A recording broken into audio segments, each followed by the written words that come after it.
नमस्कार दोस्तों, मरुवाणी राजस्थान में स्वागत है। आज हम बात करेंगे ओला इलेक्ट्रिक की उस कहानी की जिससे न सिर्फ भारतीय इलेक्ट्रिक वाहन बाजार में तहलका मचा है बल्कि चीन को भी परेशान कर दिया है। जी हाँ, चीन ने भारत के विरुद्ध डब्ल्यूटीओ तक शिकायत दर्ज कराई है और कहा है कि भारत इलेक्ट्रिक व्हीकल्स में मनमानी तरीके से सब्सिडी दे रहा है जिससे बाजार में प्रतिस्पर्धा बढ़ रही है और वैश्विक लीडर इससे पिछड़ रहा है। लेकिन यही नहीं, लाखों नेगेटिव पेड रिव्यू देने के बावजूद भी ओला भारत का नंबर 1 इलेक्ट्रिक व्हीकल ब्रांड बना हुआ है। अब ओला की नई पेशकश ओला शक्ति के जरिए ये सफलता घर घर तक पहुंचने वाली है, जिससे चीन और अधिक खपा हो गया है और वह डब्ल्यूटीओ के रास्ते अब ओला को रोकने की लाख कोशिश कर रहा है। तो चलिए जानते हैं पूरी कहानी स्टेप बाय स्टेप। आखिर ओला को चीन क्यों रोकना चाहता है और ओला नंबर 1 कैसे बन गया है। वीडियो को शुरू करने से पहले आपसे अनुरोध है, अगर आपने अभी तक हमारे चैनल को सब्सक्राइब नहीं किया है तो सब्सक्राइब करें और वीडियो को लाइक करना बिल्कुल भी ना भूलें। ओला के बारे में आप क्या सोचते हैं, कमेंट बॉक्स में अपनी राय अवश्य दें। ओला इलेक्ट्रिक ने अपने दमदार उत्पादों के जरिए भारतीय बाजार में खास पहचान बनाई है।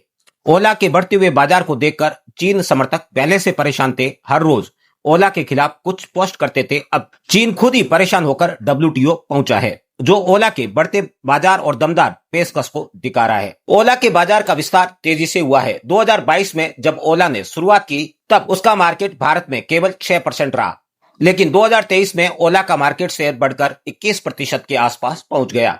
2024 की बात करें तो मार्केट शेयर में तेज वृद्धि होते हुए ये मार्केट शेयर 35% के आसपास पहुंचा।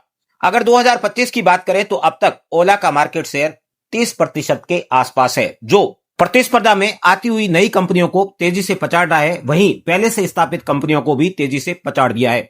अब वर्तमान में इलेक्ट्रिक व्हीकल्स में देखा जाए तो ओला के आसपास कोई भी नहीं है। ओला ने किस तरह से विकास किया और किस तरह से इसका विस्तार हुआ, इसका ग्राफ आप स्क्रीन पर देख रहे हैं। लाखों पेड नेगेटिव रिव्यू के बावजूद ओला आज भी नंबर 1 क्यों बना हुआ है। क्वालिटी, मार्केटिंग और लगातार नए प्रोडक्ट लॉन्च करके ओला नंबर 1 बना हुआ है। लाखों नेगेटिव पेड रिव्यू के बावजूद ग्राहकों का भरोसा और ओला की दमदार पेशकश इसे नंबर 1 बनाए हुए हैं। कंपनी के खिलाफ लगातार नेगेटिव पेड रिव्यू का असर कंपनी के शेयर मूल्यों पर जरूर देखने को मिला, किंतु अपने दमदार उत्पादों से कंपनी की बिक्री को बढ़ावा मिला, जिससे मार्केट शेयर यथावत बना रहा। परिणाम स्वरूप आज ओला के शेयर एक बार पुनः उड़ान भरने को लॉन्च पैड पर तत्पर दिख रहे हैं। कब रॉकेट बन जाए कोई नहीं कह सकता है। हालांकि आप निवेशक हैं तो निवेश अपनी जोखिम पर करें। ये वीडियो निवेश को आमंत्रित नहीं कर रहा है बल्कि ओला के बढ़ते हुए मार्केट को लेकर बनाए गए हैं। इलेक्ट्रिक व्हीकल्स के दम पर भारत में नंबर 1 बना इलेक्ट्रिक व्हीकल ब्रांड अब ओला शक्ति के जरिए इनोवेटिव प्रोडक्ट लॉन्च करने जा रहा है, जिसकी दस्तक आपके घर तक हो सकती है। अगर आप सोच रहे हैं कि ओला शक्ति क्या है तो हम आपको बता दें, ये एक बैटरी एनर्जी स्टोरेज सिस्टम यानी BESS है। बिजली कटने पर पंखे चलाना अब पुरानी बात हो गई है। ओला शक्ति BESS के जरिए अब घर के AC, फ्रिज भी पंखे और बल्ब के साथ चलेंगे। वहीं कार्यालयों में कंप्यूटर भी चलेंगे। ये ग्रिड के साथ ही सोलर पावर से भी चार्ज होगा। आप अपनी छत पर सोलर प्लांट लगा इसे चार्ज कर सकते हैं। ये दमदार पेशकश के साथ ही ईवी की तरह एक दमदार उत्पाद होने के साथ भारतीय बाजारों में नवाचार है, जो चीन ही नहीं बल्कि एक नई नवेली कंपनी के जरिए भारत के लाखों करोड़ों घरों तक पहुंचने को बेताब है। ओला शक्ति में बैकअप प्राथमिकता भी सेट की जा सकती है मोबाइल ऐप के जरिए। ओला ने इस नवाचार के ऐलान के बाद चीन को डब्ल्यूटीओ तक पहुंचने के लिए मजबूर कर दिया है, जो ओला की बढ़ती हुई शक्ति को दर्शाता है। साथ ही चीन अब पेड रिव्यू के भरोसे नहीं रहा है, उसने अपने जुगाड़ खुद शुरू कर लिए हैं। लाखों नेगेटिव पेड रिव्यू के बावजूद भी जिस तरीके से ओला का ईवी बैटरी में मार्केट बढ़ा है, उससे चीन की चिंता तेजी से बढ़ी है। शिकायत लेकर अब वर्ल्ड ट्रेड ऑर्गेनाइजेशन यानी डब्ल्यूटीओ का दरवाजा खटखटाया है। चीन ने आरोप लगाया है कि भारत की ईवी सब्सिडी डब्ल्यूटीओ नियमों का उल्लंघन करती है। ये वैश्विक पावर हाउस को नई चुनौती पेश कर रही है।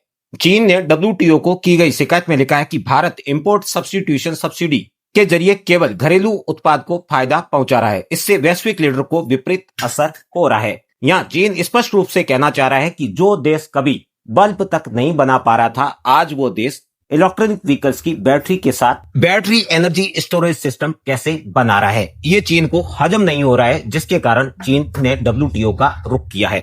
यहाँ चीन स्पष्ट कहना चाहता है कि भारत की ये शक्ति हमसे देखी नहीं जा रही है। हालांकि भारत ने स्पष्ट जवाब देते हुए कहा है कि सब्सिडी नियमों के अनुसार दी जा रही है, जिसमें किसी भी प्रकार का हेरफेर नहीं है। अगर डब्ल्यूटीओ चाहे तो मिनिस्ट्री से जांच करवा सकता है। लाखों नेगेटिव रिव्यू के बावजूद ओला की सफलता यह कहानी दर्शाती है कि दमदार उत्पाद को बाजार में उतारा जाए तो फिर ग्राहक को कभी भी बेरुख नहीं किया जा सकता है। ग्राहक उत्पाद के भरोसे कंपनी के पास अवश्य आएगा, जो ओला ने कर दिखाया है। इसी के चलते ओला की तमिलनाडु में विश्व की सबसे बड़ी ईवी फैक्ट्री यानी इलेक्ट्रिक वाहन बनाने की दुनिया में सबसे बड़ी फैक्ट्री तमिलनाडु में स्थित है, जो ओला इलेक्ट्रिक की है। ओला लगातार एक से बढ़कर एक दमदार प्रोडक्ट्स पेश कर रहा है, जिनमें S1 X, रोस्टर X और ओला शक्ति सम्मिलित है। शुरुआत में ओला बाइक्स की सर्विस को लेकर जो चिंता देखी जा रही थी, अब उसका भी समाधान कर दिया है। मजबूत सर्विस नेटवर्क और डिजिटल मार्केटिंग ने ओला को नंबर 1 ब्रांड बनाए रखा है।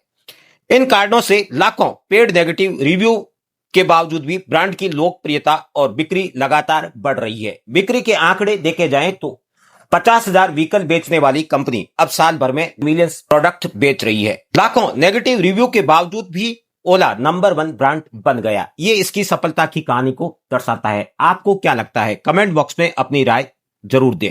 ओला ने यह भी साबित किया है कि सिर्फ मार्केटिंग या फंडिंग ही नहीं, बल्कि सही रणनीति और इनोवेटिव प्रोडक्ट के साथ बाजार में उतरा जाए तो दुनिया की कोई भी शक्ति आपको पछाड़ नहीं सकती है। ओला ने न सिर्फ अपने मार्केट को मजबूत किया है, बल्कि भारतीय मार्केट को भी मजबूत किया है। शुरुआत में एलईडी बल्ब के लिए चीन पर निर्भर रहने वाला देश आज अपने इनोवेटिव प्रोडक्ट ला रहा है, जिसके कारण चीनी कंपनियों का नामो निशान नए उत्पादों में शून्य हो गया है। यही चिंताएं चीन की है। ऐसे में प्रत्येक भारतीय को ओला जैसी कंपनी पर गर्व करने की आवश्यकता है, ना कि उसके लिए पेड नेगेटिव कहानियां बनाए और पेड नेगेटिव रिव्यू दे।